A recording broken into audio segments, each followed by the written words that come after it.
Good evening, everyone, and welcome to the Coach Jones Show. I'm Adam Bell for Charlton Sportsnet, along with Sammy Hendricks. And today we have a special feature. We've got Charlton Track Region Champion members on the air live today. So what we're going to do is we're going to go around. We're going to start from my left to right and let the young ladies introduce themselves and tell you what the events they compete in, and maybe mention your grade level too as well. Your name, grade, and your event, okay? All right, go ahead from left to right. Hi, my name is Kiera Green. I am a junior in Charlton County High School, and I am a region champ in 100, 200, 4x1, and 4x2.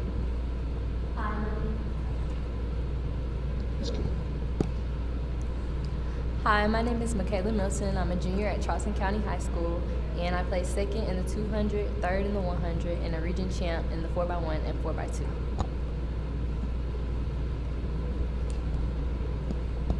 Hi, my name is Kyla Kidd. I am a sophomore at Charlton County High School, and I won a region in the girls 400 meter dash, and I also participated in and won the girls 4x400 meter relay.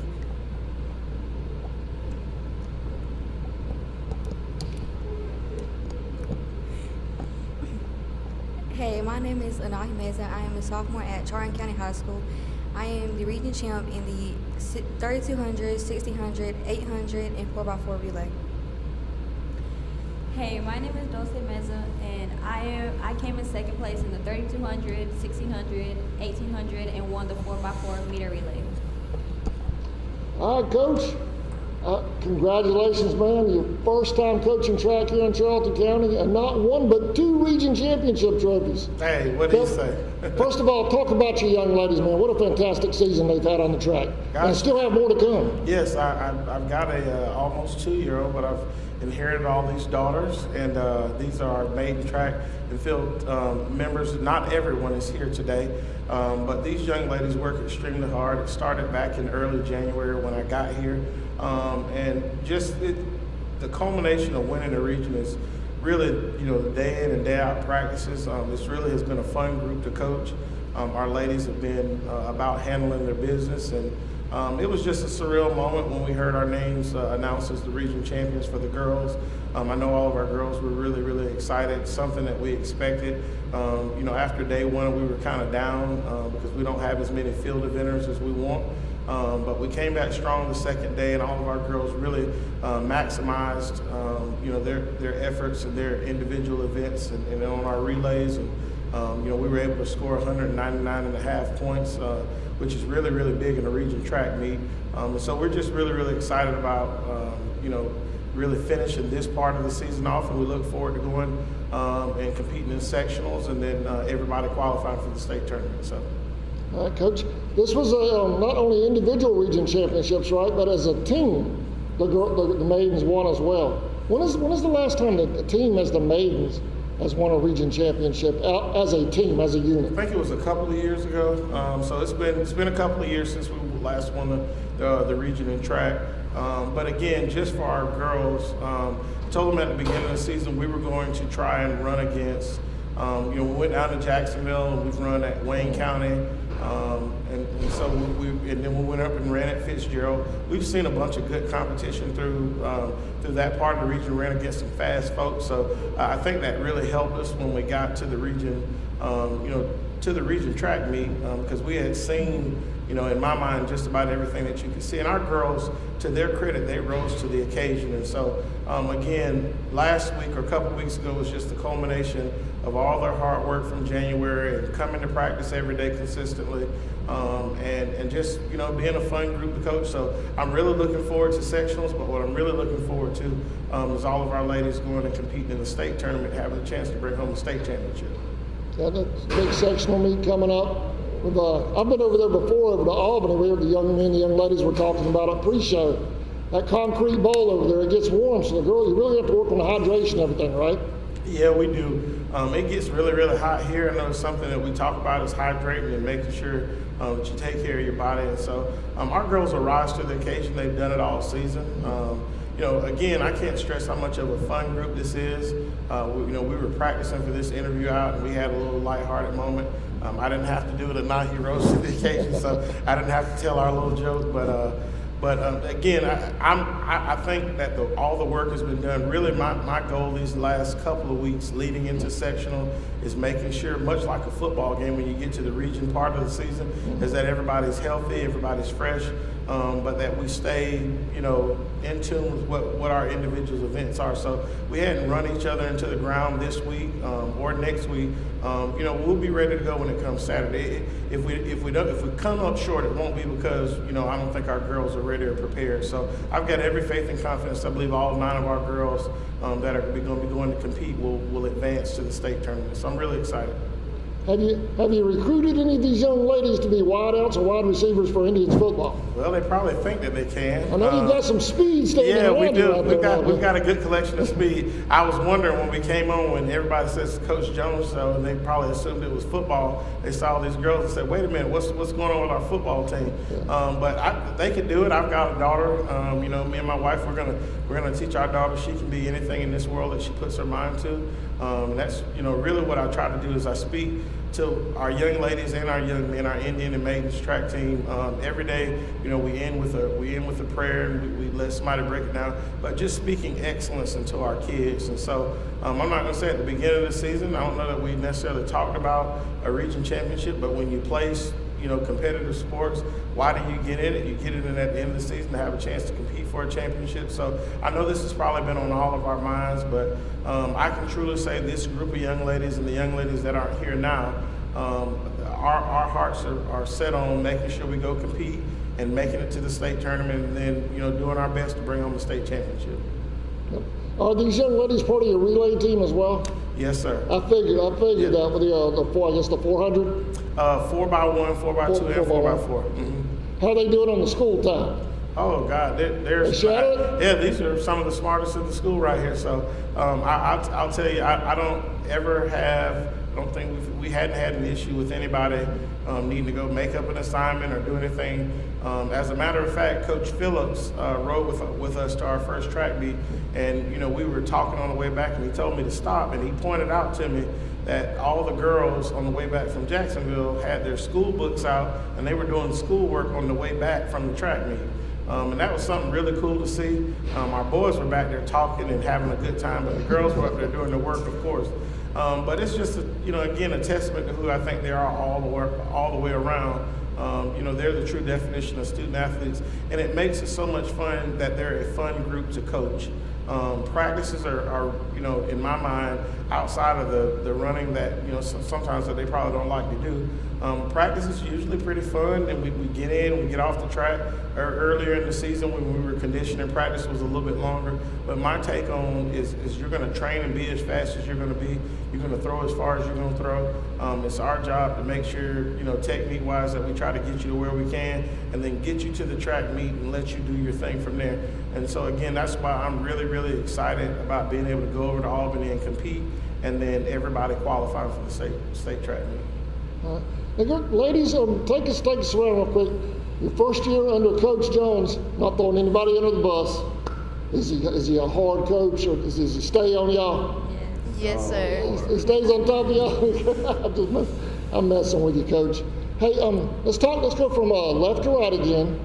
Tell us about your preparation going into the event headed for sectionals. How do you prepare for that with the big stage in sectionals in Albany? I think going to practice every day and working hard will motivate us to work hard in sectionals and state, and I think we got a good chance of winning.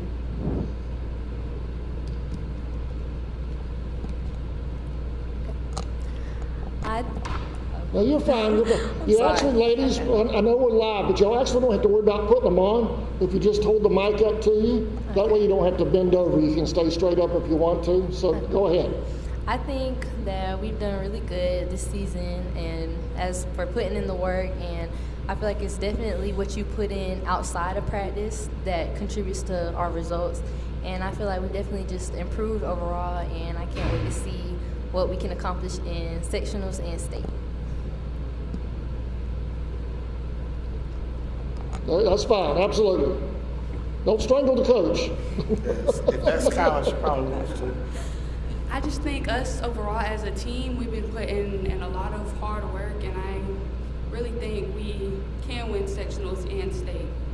not just myself, us as a team. I think You're fine. I think all the hard work and staying consistent and all the hard practices, I think it will pay off at sectionals, and it'll make it easy to qualify for state as long as we stay consistent and put the hard work in every day. Very good.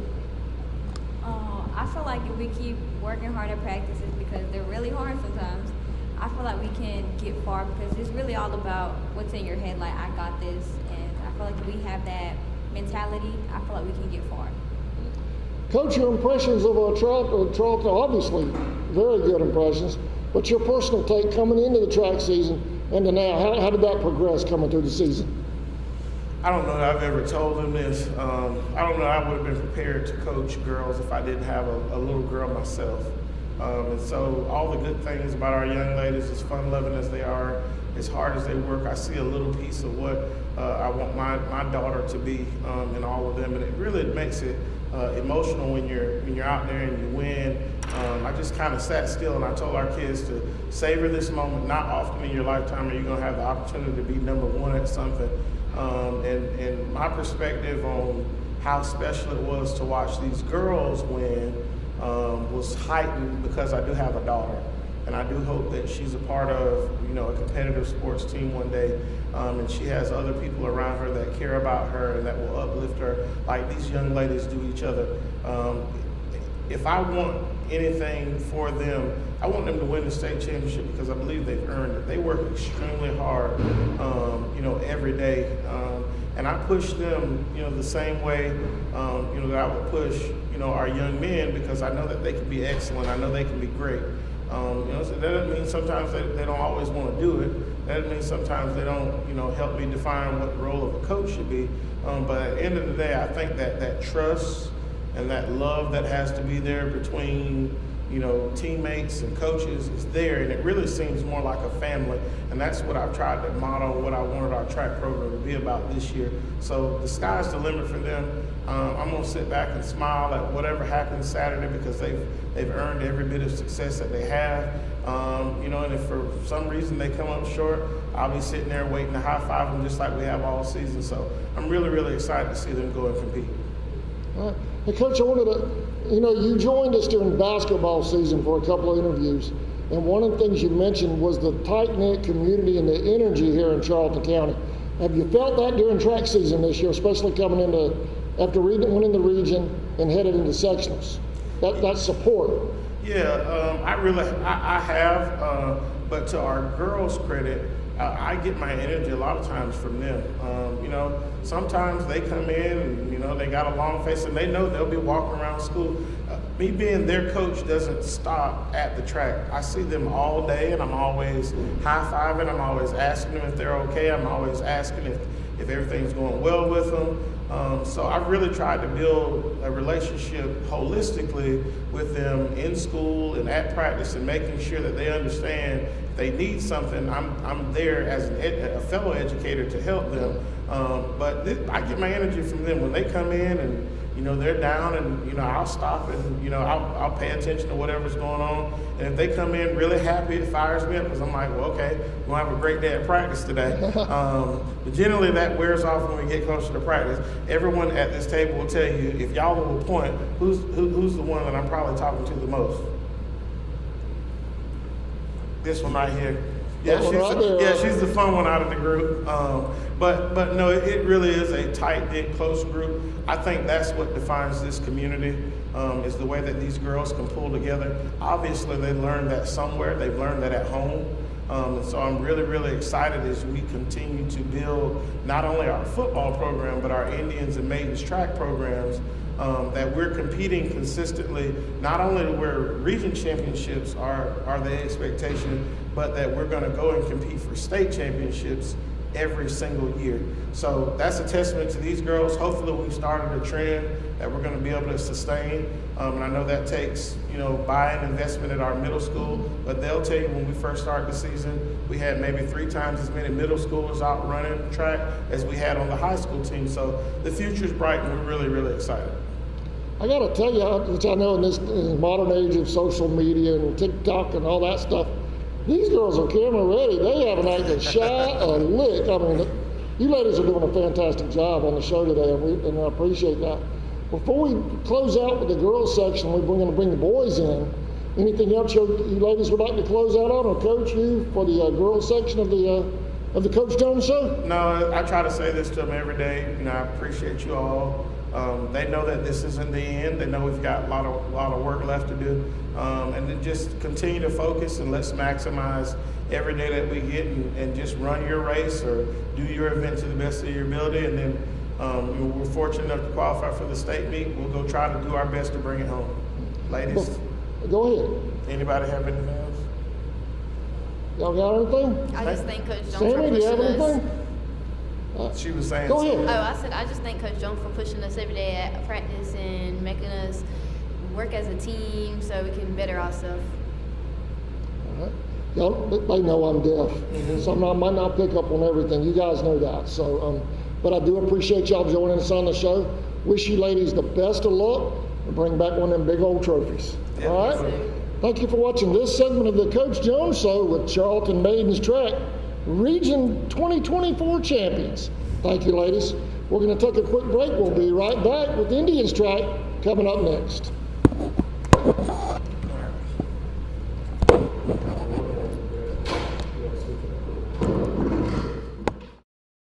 Liberty Automotive is located in Folkestone, Georgia at 3488 2nd Street South.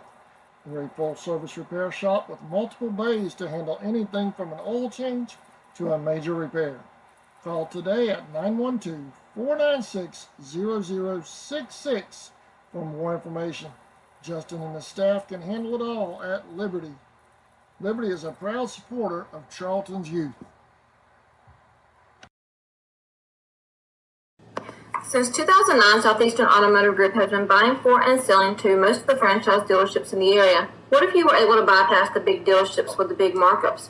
Buy direct from the supplier. Save thousands of dollars on your next vehicle purchase. Have a trade-in? No problem. With used vehicles in such high demand, Southeastern Automotive Group has dealers ready to buy your trade. If Southeastern Automotive Group doesn't have the perfect vehicle for you, using their vehicle locator program, they will have it shipped in without any hassle or haggling you hate. With over hundreds of thousands of cars available at auctions across the nation, your next vehicle purchase is just a click away.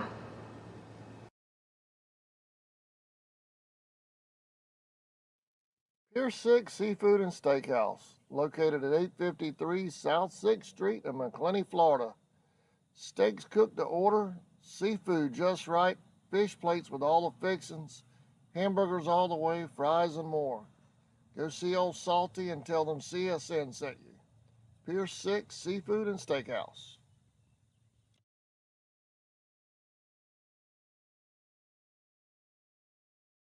Walker Jones Chevy. Welcome back to the Coach Jones Show. I'm Adam Bell along with Sammy Hendricks and Indians track and football head coach Demario Jones. Fellas, welcome to the show. Indians track members. Let's go from my left to right. Introduce yourselves, the grade you're in, and the events you guys run in, okay? Go ahead. My name is Jordan Tolliver. I'm in the 11th grade. I run the 100, the 200, and a 4x1 meter. My name is Demario Sims. I'm a junior from Charlton County High School. I run the 100-meter dash, the 4x100 meter dash, and the 4x200 meter dash. My name is Trevor Cobb, class of 2026. I run 110 hurdles and 300 hurdles. All right. Coach, tell us about Indians track, man. Another region championship. You've been here less than 6 months. You got 2 trophies in the case already, man. Congratulations. I appreciate it. I hope that's a sign of things to come. Well, I know it is. We're really big on affirmation around here, so we're going to speak into existence many more region championships and Indians and Maiden track and field and football. So but talking about these guys, the thing I'm most excited about with our Indians track team this year is at the height of our track season. We had close to 30 boys out for track, which is really, really good for a single A school. The majority of the guys are members of our football team. But I think, how I'm excited is is how some of the events unfolded closer to the end of the season and where some guys fell at. You know, when you go to the region track meet, you're only allowed one relay team. You're not allowed multiple teams like in years past. So that really makes you put or strategically put guys in certain events. And so we had some guys step up and rise to the occasion. We had a young man that hadn't run the 3,200 meter all year, run it and score some points that we needed. And I think the boys ended with 180 something points, which was really good to win the region. I think the next closest team was about 40 points off. And so again, just like with our maidens, after the first day, you know, our field event points weren't really there like we wanted. And then we came back the second day just on a tear, and we were able to win the 4x100 meter relay, the 4x200 meter relay, and the 4x400 meter relay, and then come in third in the 4x8. So we scored a bunch of points on our relay teams. And then in our individual events, Trevin, you know, was able to be, I believe, the region runner-up in both the 110 and 300. We had sectional qualifiers in both the 200 and 100. And again, all of our guys collectively, unlike the girls, all of our guys collectively had a whole, played a part in us winning the region championship. So I'm excited about the number of boys that we had out for track this year. And then I'm very excited that everybody individually played their role well in order for us to have come out with the region championship. And this is really big for me with our young men, because a lot of our guys go from fourth block weights to track and then to football conditioning. Yeah. And they do it 4 days a week. And so that's a testament to them. When you pulled up, we were out there doing our recovery in the ice bath. Some of the guys really like it. They sit down in there, and then some of them we have to fight with a little bit, but that's okay. But I'm really excited, not just about these three, but all the other, you know, 24 or 25 guys who aren't here, and then the job that they were able to do a couple of weeks ago. How important is it for you as a football coach to have these guys participating in track and wrestling? Because both of those sports really carry into football. You use those skills, especially on the track, on the football field. How important is that? Oh, it's super important. Look, this is South Georgia. Everybody lifts weights. Everybody's going to be strong. There's no, you know, there is no recipe for speed. And so we've got some guys who can run.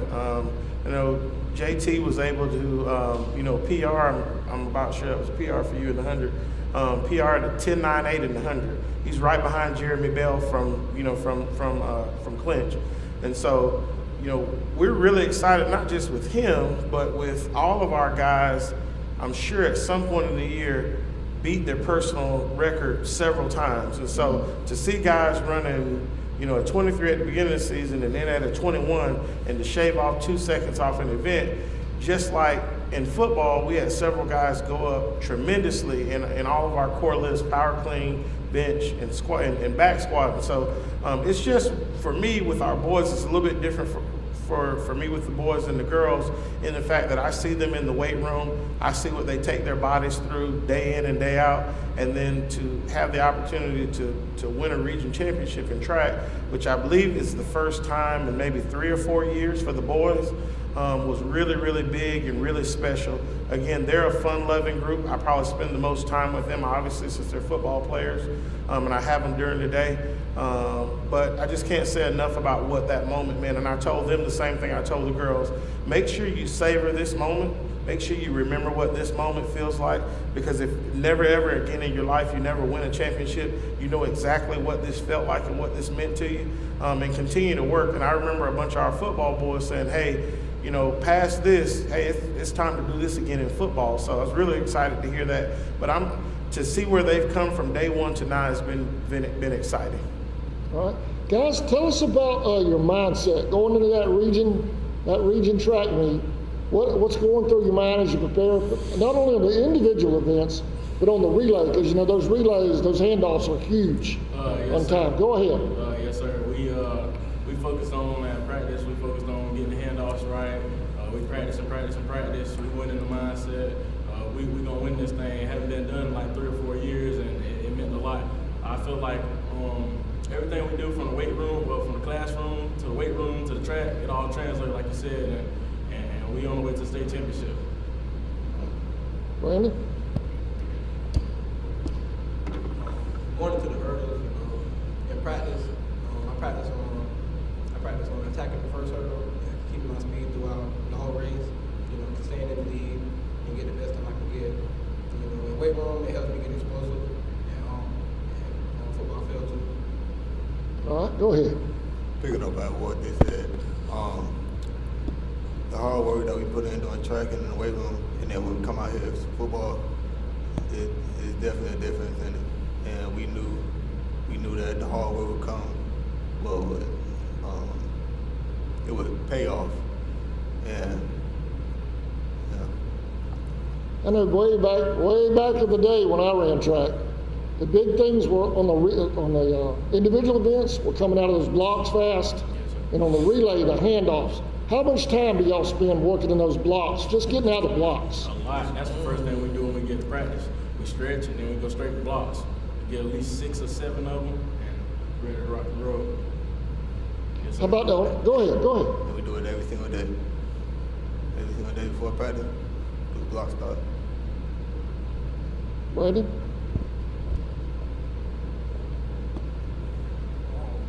I do block starts 1 or 2, and then after we do block starts as a team, the hurdles will split up, and we'll attack the first hurdle, then we'll go 2 hurdles, and then we're going to hold a race. Coach, you smiled a little bit when I asked that question. What was racing across your head right there when I asked that question about how much time preparation you put in with the blocks and the handoffs? Yeah, when we started track, everything was brand new for them, I think, with the way I do things. And so they never were hesitant or resistant to do anything.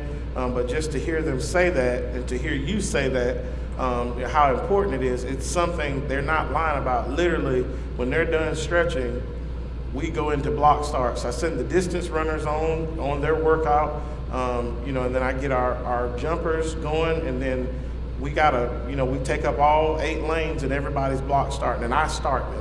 And I variate how I start them because I know different people start races differently. And so to hear you say that and then to hear them kind of echo that and affirm it, it's for a coach, it's one of those things that you look back on and say, I stress to them every day, guys, that the way you start to getting to triple extension coming out of the blocks, I know you think you're probably the fastest thing on the track.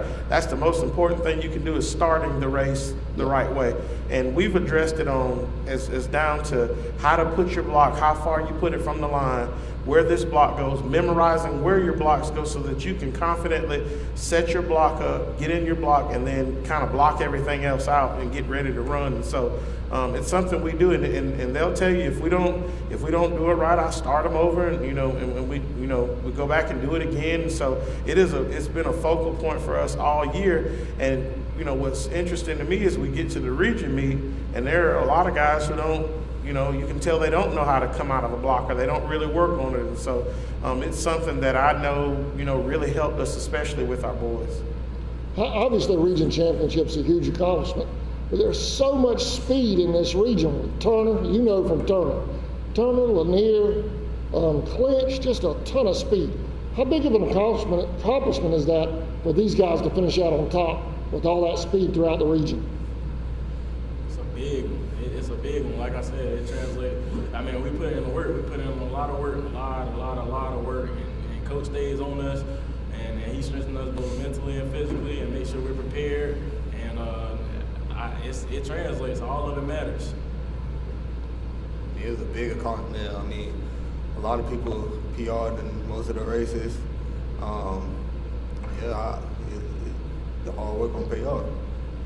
Right, you got any thoughts on that?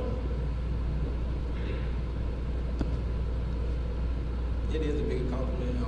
I'm glad everybody come out PR and be able to get their best race and have the best feeling they come in the region, get ready for sections. Goals, Coach. Tell me again. Sections. May the 4th. May 4th? Mm-hmm. May 4th. There's a lot happening May 4th. Yeah. Everything's on May 4th. Mm-hmm. But over in Albany, right? So we need our track parents and our track fans to head over to Albany early. Now these events, you need to be hydrated when you go to Albany. It's in that concrete bowl, which I know you know that. Mm-hmm. But for the fans, it doesn't always all happen at once. The events are scattered out throughout the day. How do you keep your guys focused on that when one event might be first thing in the morning and the next one's for that individual athlete is not till 3 or 4 in the afternoon? I will call it, I have, I guess, guys, pretty spirited pep talks with them. And they're mature, so I can't say that none of this is me as a coach. I give them the schedule. We talk about it on the bus. They get off the bus dressed.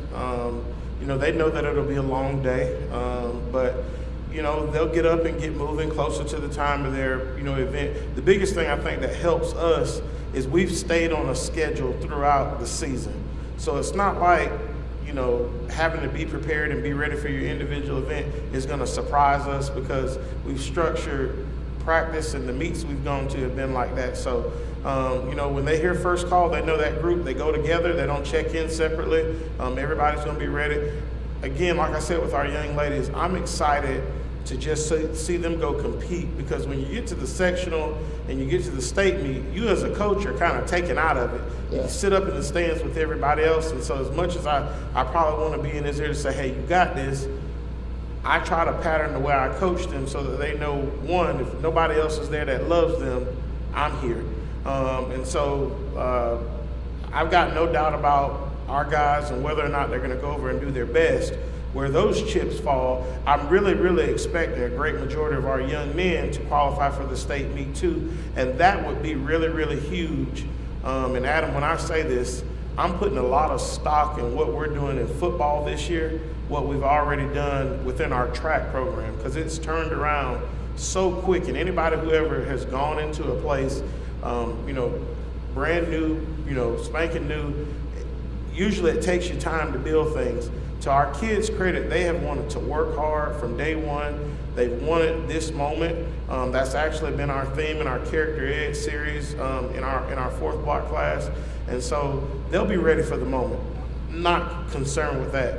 It's my job to make sure that we don't run them out in practice and that we make sure that their bodies are ready to go when it's time for them to perform. So that's really where my mind is as it relates to what we do in practice. And if they're going to go compete, are they going to do their best? I have no doubt about that that's going to happen. I think that's a good spot to wrap up on right there, Coach. Any final thoughts from you gentlemen before we head out? Hey, we're going to the state. We're going to win it. Anybody think? Y'all good? You good? I want to thank you guys for coming on the show. It's been a hoot. It's been a great job, fellas. We got a lot of viewers watching, so I'm excited about that, especially with track. We don't get track on a lot, and so it's good to have you guys on, and I appreciate it. Coach Jones, thanks for bringing these guys on. We're going to take a break, Coach. We'll come back. We'll bring Sammy Hendricks into the fold, and offensive coordinator Coach Meza will be joining us as well. So y'all stick around for that. Right after the break, we're going to talk some Indians football. Yes, sir. Thank you, fellas. Y'all have a great time. Yes, all right? All right, team. Good luck, guys.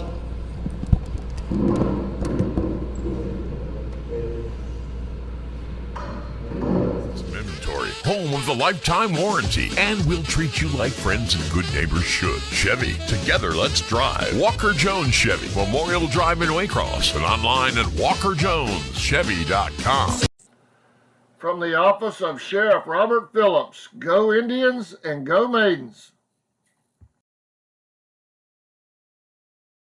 Rolling Property Services, everything you see here, plus eviction cleanouts. Call Bo Williams at 904-583-4572. Family-owned Valancourt Construction, established in 1945. Valancourt is constantly seeking out new markets and opportunities, as well as state-of-the-art construction technology. We consider this vital in order to provide value for our customers, career opportunities for our employees, and a bright future for our organization. Valancourt is a proud sponsor of the Charlton Sports Network. It's hot outside, so come cool down at the Chill Zone. Pick from among our many delicious flavors. We specialize in snow cones, but we have such a wide variety of items on our menu, you can satisfy just about any craving at the Chill Zone. The Chill Zone is mobile, so wherever you may find yourself with the need to keep your cool, just look for that bright yellow Chill Zone mobile and come cool down at the Chill Zone.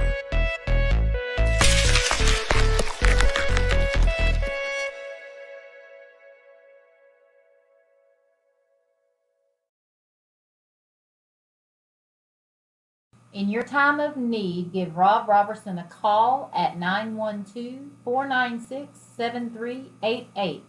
Shepherd Robertson Funeral Home says go Indians.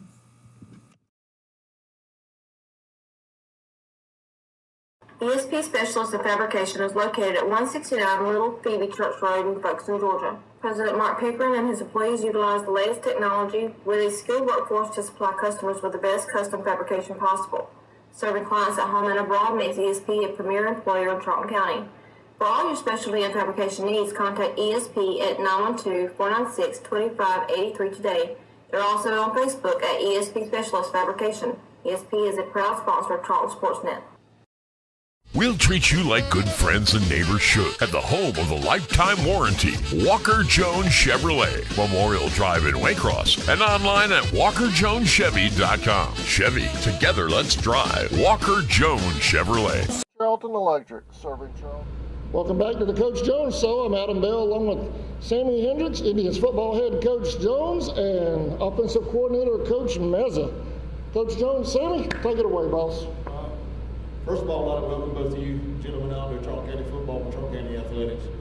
Coach Jones, we've had a couple meet Coach Jones events in the county since you've been back. For those who haven't been and seen that or haven't been able to meet you in person, talk to you. Tell us real briefly about yourself real quick and your small amount of coaching background. I hold the distinction. My mom and dad are probably, they own all the credit to this, but I was born overseas in Germany. My mom and dad are both veterans. Grew up primarily in the state of Florida. I consider, Fort Pierce, Florida and Jacksonville, Florida to be home. I graduated from Raines High School in Jacksonville. Played at Valdosta State under Coach David Dean. And really, I think that's one of the things that shaped my coaching career, is I've been able to stay in contact with my college coaches, Coach David Dean, Earl Chambers, Joe Coffin, Mo Linguist, who's now at the University of Alabama, and Bubba Walker's at Appleton County, the guys that I speak with, and my college teammates are, all, a lot of head coaches here in the state of Georgia. Tucker Pruitt at Fitzgerald, Garrett Grady at Brunswick, and so that's how the coaching thing. But me as a coach got started with my dad. My dad coached close to 30 years, in the state of Florida, and he's now become a full-time grandfather. Anybody that knows me knows the most important thing in my life, as it stands, is my wife, Carrie, who here in June will celebrate 3 years of marriage. And my daughter, Taylor, who absolutely rules the world. My wife texted me a little while ago, I guess she's watching, and my daughter's just yelling Dad. So that's the most important thing. We're looking forward to being over here and being in the community. I'm looking forward to folks getting to meet my wife, Carrie. She's an unbelievable, source of strength for me. She, in my mind, is coming into her own as a coach's wife, and what that means is she always wants to help do something. So I'm so excited for her to get her imprint on Indian football, and then for everybody to see the ball of energy that my daughter is, and and to just get to meet my mom, my dad, and my brother, and all my other family and friends that are going to be coming down to support. But that's me in a nutshell, and really, anybody that asks, who is Coach Jones as a person, I will say, go ask my kids. I know we're in a profession where everybody's not going to like you all the time, everybody's not going to like the decisions, but I think one of the things we try to educate our kids on is what it means to be loved. And so I think that's one of the things that you'll see with me. Our kids do not only love me, but love the coaches that we have around. We try to make things like a family type atmosphere, because that's how I was raised. So you got all these schools around Florida where you was coaching at, all these schools in Georgia. Why Charlton County? Why'd you pick Charlton County? We were living, my wife and I were dating, and then we got engaged, and then we got married. We were living in Fitzgerald when I was coaching at Turner, and we would always come through here. My wife is extremely religious, and again, I always say she's my source of strength, because coming through here as many times as we did traveling to come home, I'd always say something about Charlton County. Growing up, the son of a coach, you appreciate good football. I knew that good football had been played here, so I'd always make a comment about here. And so, you know, it started with the old gas station down the street, not the new one, but the old one down the street, closer to Homewood. My wife said, why don't we pray when we come through here, and whatever's supposed to happen will happen. True story. So we would stop every time going and every time coming. We would pray at the same thing. And so, you know, as the years kind of went on, even after I left Turner, you know, we passed through here the last few times we were coming through Fitzgerald, and we actually stopped and prayed at the Board of Education and prayed in the stadium parking lot. So, you know, some time passed in between, and I guess it manifested itself the way it was supposed to. But it's just a special place. You know, most of the time when folks live in a place a while, just like I've lived in Jacksonville for the majority of my life, you get to where, you know, you may lose sight of what's special about where you live at.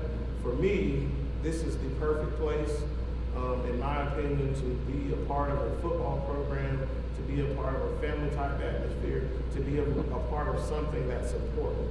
And football, since I've been here, has been shown to me time and time again that football is important. So I'm happy and you know, honored not to just bring my family here, but to bring other families here to see you know how special this place is and how special we know it's going to be with all the hard work that we're putting in. Thank you. Coach Meza, if you would, real quick, tell us a little bit about yourself and why you chose Charlton County. I'm a husband, have 3 children. My son's 28, my daughter's 24, and I have an 11-year-old daughter, originally from Dade City, Florida. First time high school graduate, college graduate, U.S. Marine. I grew up as a migrant, working homestead all the way to Fort Wayne, Indiana, working in the fields with my parents.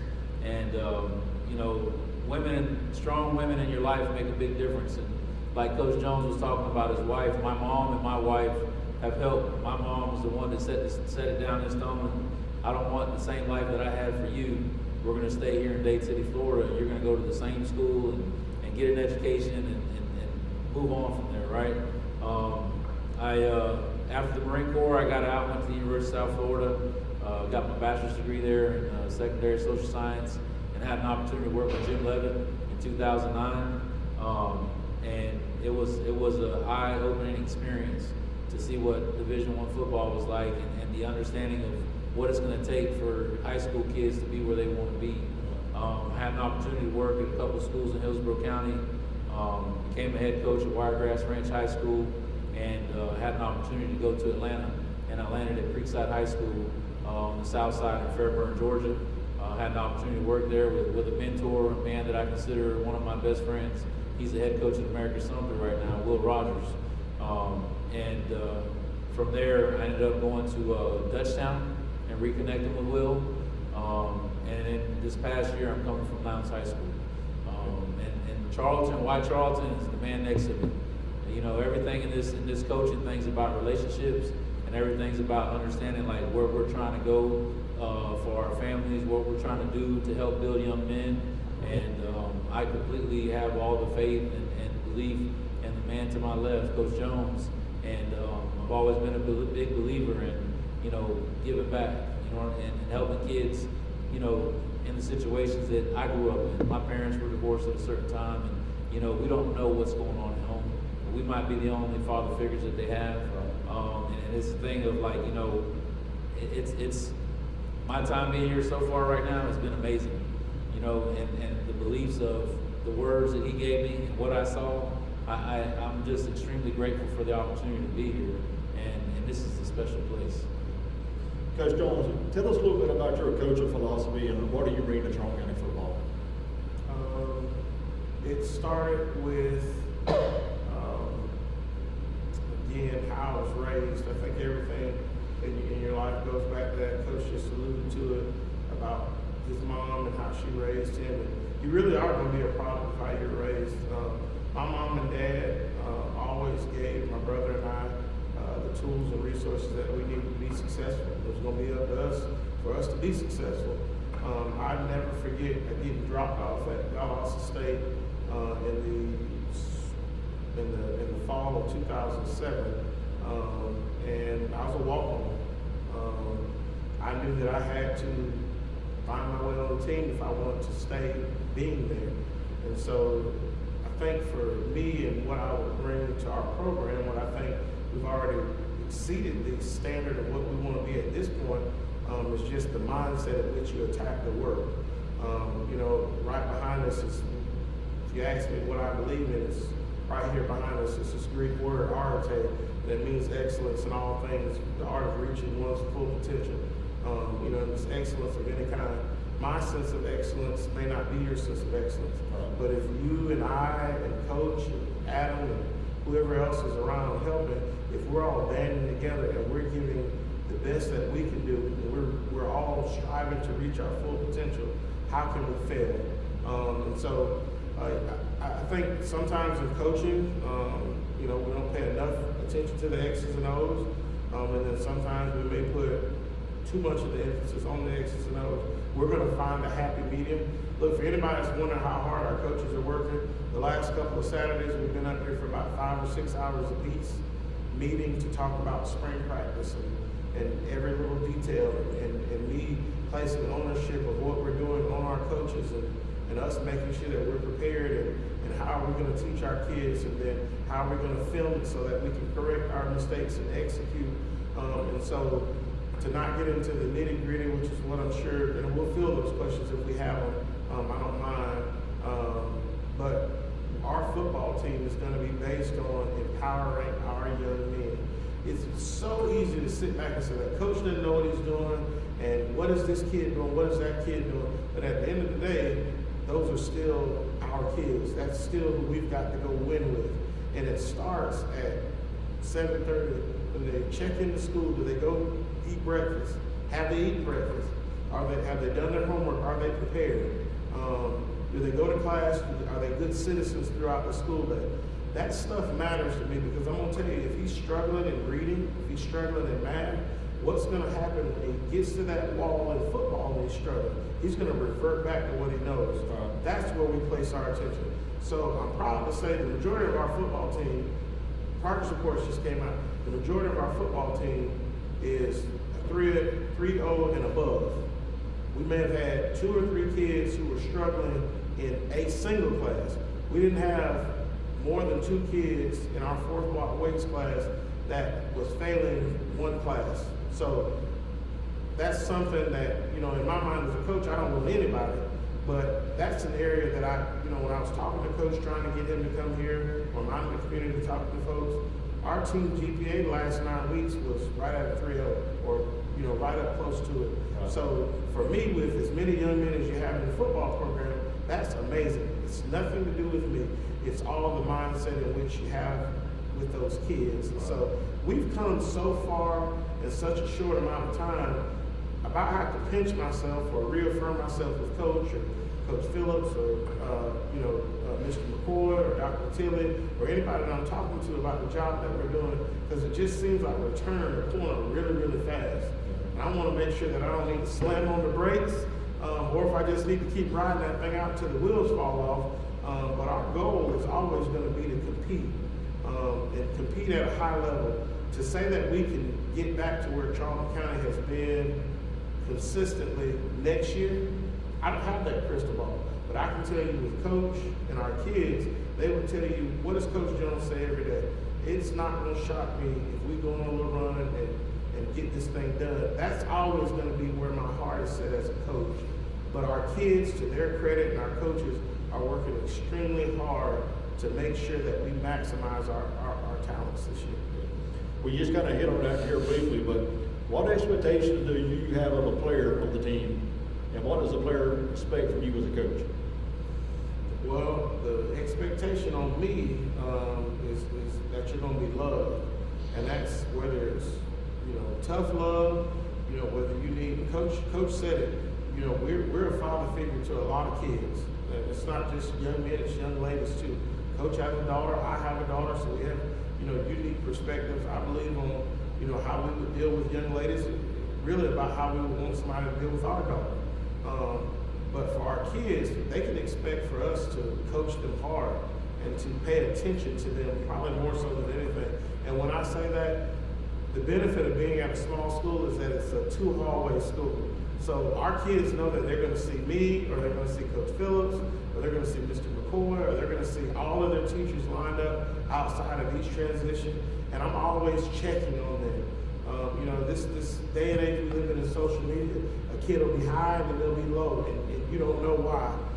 And so you've got to coach kids holistically, but they'll tell you I care about a lot more than how much weight they're lifting, how fast they can run, how well they can catch, how well they can throw.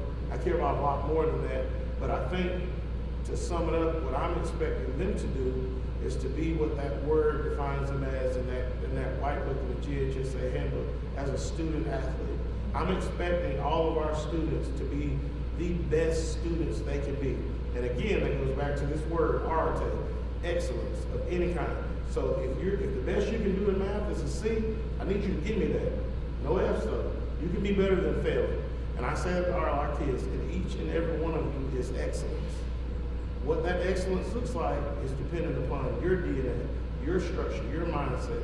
But don't come tell me you just couldn't do it. There's too many resources.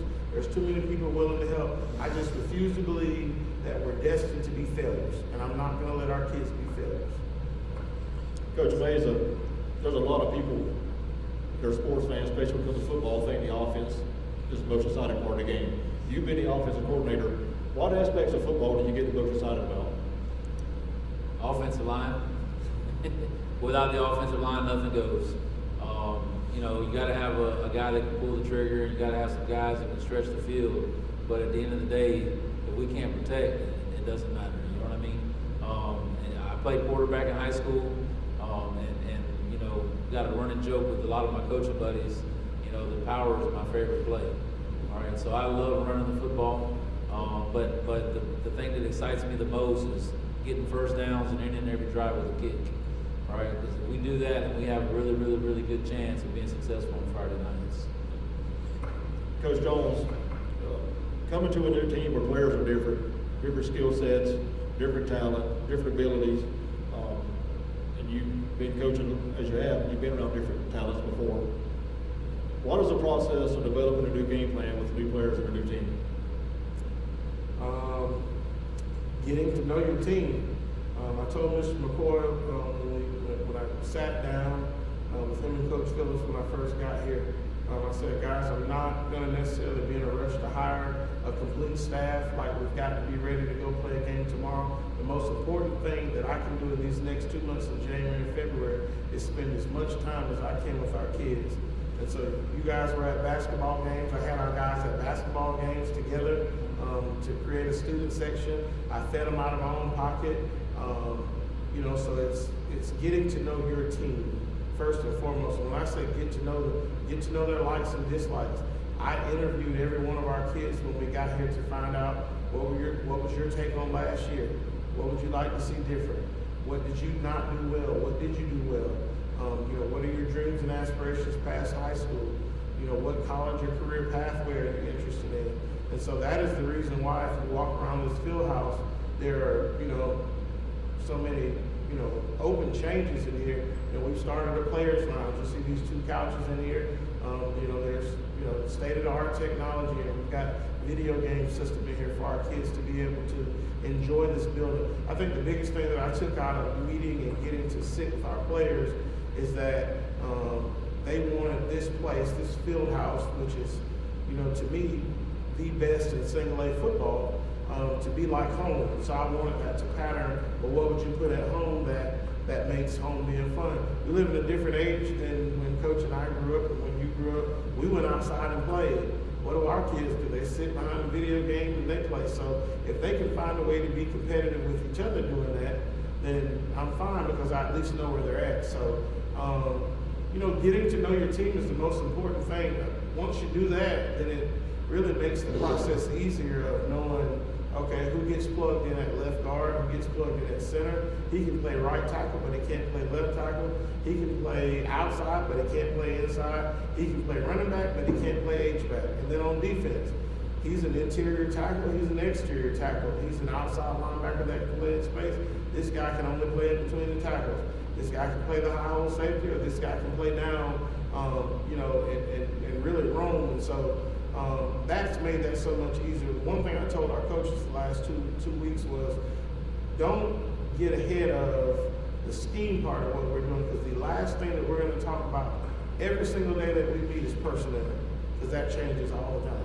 And one thing I know about Cinderella that I'm most fired up about is if you can be good on the offensive and defensive lines in single A football, you've got a chance. And you've got a chance everywhere, but at this level, with so many teams running the single wing, running the wing tee, running the wishbone, running the power tee, so many teams still running old school styles of football, it makes it important for you to have your lines of scrimmage, both lines of scrimmage, and the depth that you can create.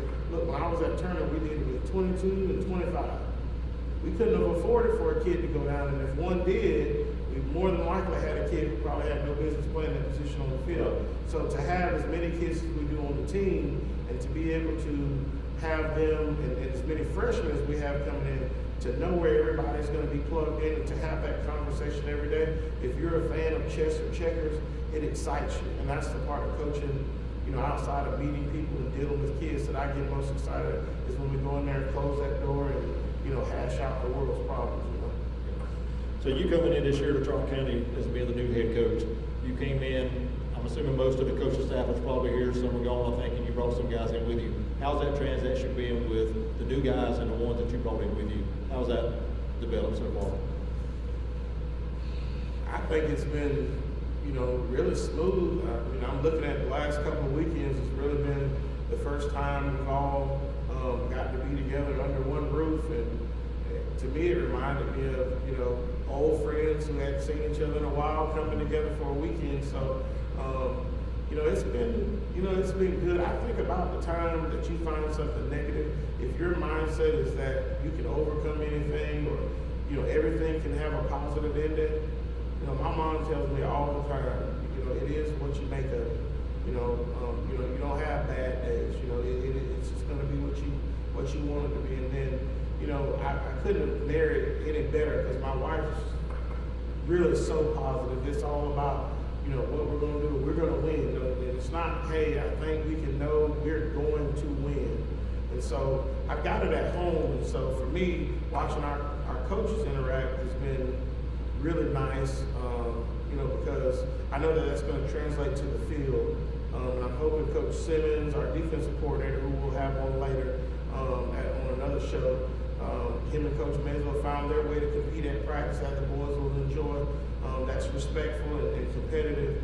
But again, it was just like old friends coming together. Coach Meza, I'm going to put you on the spot here. You coming into Charlton County with a bunch of good athletes on both sides of the ball, and you be working on the offensive side. 3 of the guys were just in here, 3 great athletes over here that run the track. Tell us what we expect to see offensively from the Indians coming up next year. We want to be physical, we want to be disciplined, and we want to play fast. I think at the end of the day, regardless if it's offense or defense, you know, in South Georgia, you got to be physical. You got to be a disciplined football team that executes and pays attention to the details. And I think the one thing that we're doing right now, even every day after practice with our conditioning finishers, we're going to want to play fast. We're going to want to go, and we're going to want to get as much opportunities for the kids to be in and out of plays coming and going. So I think, you know, with the depth that Coach Jones mentioned earlier, that's going to be something that's going to help us separate ourselves from other people in Class 1. During the offseason, usually, for as far as I can remember back, during the offseason, the offensive guys usually go do a lot of 7-on-7s in different places, competitions. We expect to see that again this summer coming up. Yeah, so we're going to go and throw a couple places. We're going to go to the University of Florida. We're going to go to Florida State back-to-back weeks in the summer. And, you know, just let our guys go compete. Obviously, the expectation is to go and do well at those things, but what we're hoping to get out of it is just timing.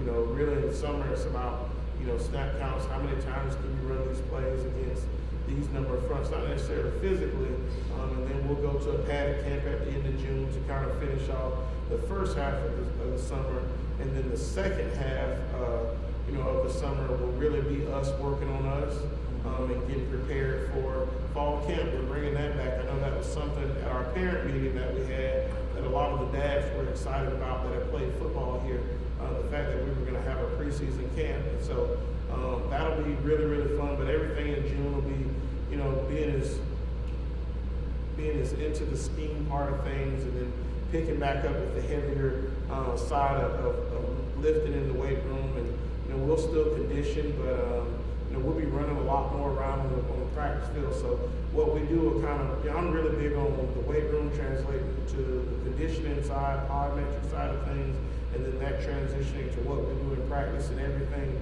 kind of, you know, being in a nice little flow. It's like watching the beach, how the waves kind of just go one behind the other. And so, you know, we've got what I think is going to be a really good summer planned out. It's going to give us a chance to get a lot of really good film, not only to evaluate our kids, but here's the thing past evaluating. You can evaluate your kids, but you kind of got who you got.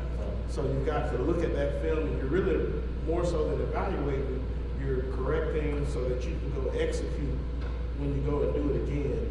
And so Coach brought up something I want to kind of touch on, because I saw you right, and I tried to catch you before you jumped back in.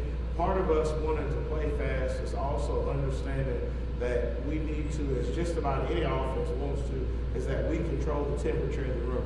And it's really, you know, that analogy to, you know, a thermostat. Well, if it's hot in the room, you go turn it down, you know, where you can get it cooler. We want to be able to control that as much as we can. And I'm not giving away any state secret that I'm sure any head coach, you know, even guys who want to play fast know how to slow it down. And so our kids right now are being pushed to a point where I think it's going to be indicative of when we want to play fast, here's the mentality. They don't know everything yet, so they're not playing as fast as they could. But when we get to that point, they'll at least know, okay, this is the mode we're in right now, and this is the pace we need to be pushing. We need to control the temperature and not the other team. So tell us real quick, spring game or no spring game? We're going to have one of those this year? Yeah, so we're going to play an inter-squad game. We just got too many moving pieces with new coaches coming in, just a completely new staff. I wanted to do spring definitely so we could get to work on the field, but, you know, no game against anyone, just so we can really more so focus on us. So we'll actually scrimmage 3 times during the spring. We'll scrimmage on May the 15th, we'll scrimmage on May the 18th. On a Saturday, that scrimmage will start at about 9:30-ish. We'll have officials at that one, and then on May the 21st will be our football spring game. And you know, I'm hoping, you know, that, you know, I believe we're going to have the cheerleaders there. In my mind, I'm trying to play that game outside of it starting an hour early, because it'll start at 6:30.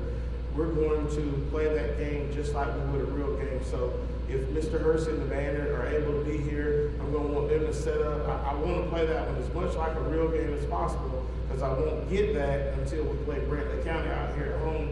And I want to work out any of the little logistics that, you know, probably eat at me as a head coach in the spring if I can. So one of the things, though, in talking about the spring game that I want to shout out, not just our booster club, Mr. Brian Hewling and all the folks that comprise our booster club, is Miss Nancy Zetmeyer, Miss Katie Ruth Hewling, and the host of other mothers, fathers, uncles that make up, you know, our Fueling the Tribe nutrition group.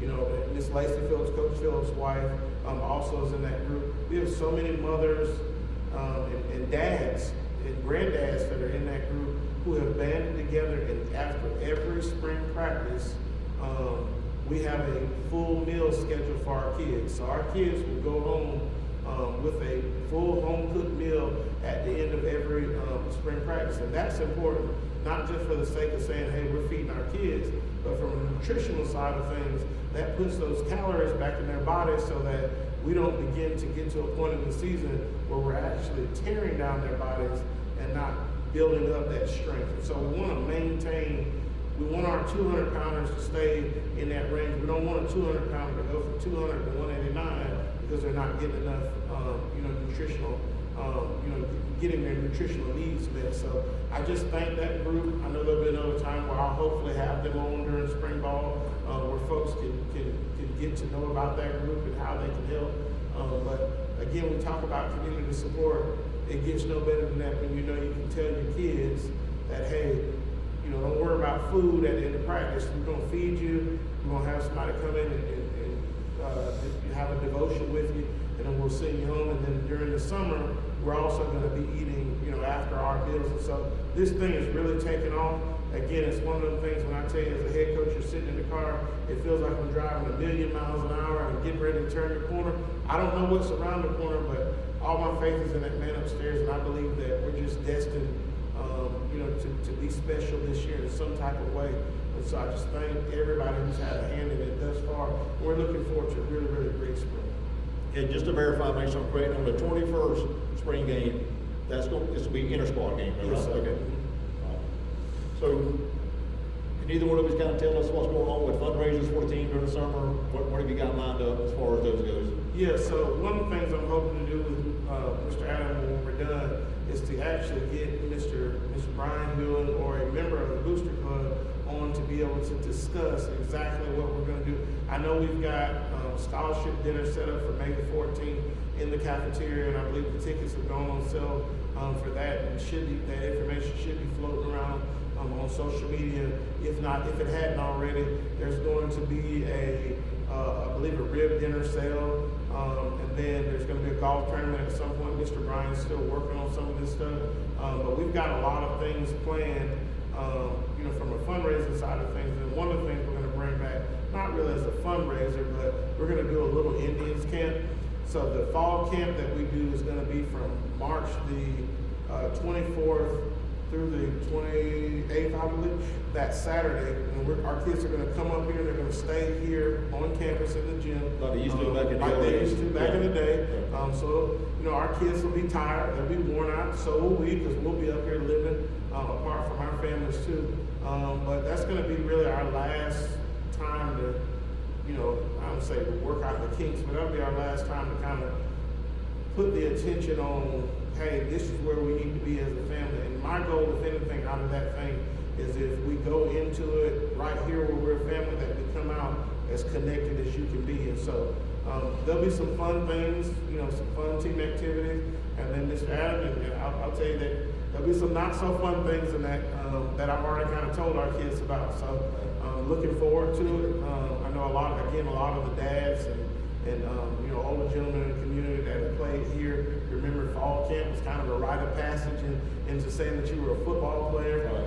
And our kids will get to go through that this year, so I'm really, really happy about it. Coach Meza, can you kind of tell us a little bit, since your short time in here, about the signs and the new setups with the chairs and the TVs in there? What are those for? Coach touched on the arete and the excellence in all things, and the standards, right? And to me, when I see the signs, it's a reminder that we don't have rules, we have standards, right? And our job as coaches to support Coach Jones and support the kids is to make sure that we are giving our best above all and doing right in everything that we do, how we communicate, how we work, how we prepare, how we take the time that we need to take the time to invest in everything that Coach Jones is asking us of us to give to the kids, right? And the couches behind you is like his commitment to the kids to say, hey, look, if you guys give the best above all in all that you do right, and you come in and you work hard, just like I'm asking these men to work hard to prepare you'll reap some rewards, right? So these things aren't going to be just everyone can come in willy-nilly. There's some standards and some things that are academic-based, attendance-based, and some things that Coach Jones put in place. And it's a place to call home away from home, right? Because as most of you know, we spend more time with the kids during the day than their parents will all year long. Right. And we want to try to create an environment that's going to be as close to home as possible, because they're like our kids. Whether we, some people see it that way or not, they're an extension of our family, right? And hopefully, 10 years, 15 years, we'll be getting those phone calls. Hey, Coach, I'm getting married. Yeah. Hey, Coach, I just had a son or a daughter. Hey, Coach, can you come to my wedding? Those are the things that matter. Wins are great. Don't get me wrong. We're here to win. But we're winning in life, right? And building relationships are going to last forever. And I had a head coach tell me a long time ago. He's the guy that changed my life with football. His name's Ricky Thomas. All right, from Taguchi, Florida, went to Bethune-Cookman, had a short stint with the Dallas Cowboys. He's like, I want you to tell you something, Meza man, because that's what he called me, right? Meza man, if you pour into kids and you love them and you invest in them, when you leave this earth, you'll never really leave, and your legacy will live forever, right? And it's very similar to the man above and everything that we do and how we try to approach life. So when I look at these signs, I think about standards. I think about excellence. I think about giving the best above all and doing the right thing, no matter what. Coach, anything else for you that I hadn't hit on or asked? I mean, you know, I'm super excited, super grateful, right, to Dr. Tilley, to Mr. McCoy, Coach Phillips, Coach Jones. I'm telling you, he has to pinch himself and make sure that curve is fast. Everything about that school day, everything about those young kids over there at that school, the teachers, I feel like I'm like went to the past and like it's amazing, man. And I really love being here. And you know, like I told Coach Jones, I'm going to do everything I can in my ability and my power and God's grace and blessings to give Charlton County kids and the fans everything that they desire, and we're going to work our butts off. Yeah. Coach Jones, anything I hadn't asked you else you want to speak on? No, there's always some questions. I don't know, Adam, if there are anybody. Got any questions? I'm good. I think you. I want to thank you guys, and I appreciate y'all for coming on the air. Anytime you need anything football related on our social media pages, just let me know, Coach. Same for you, Coach. Yes, sir.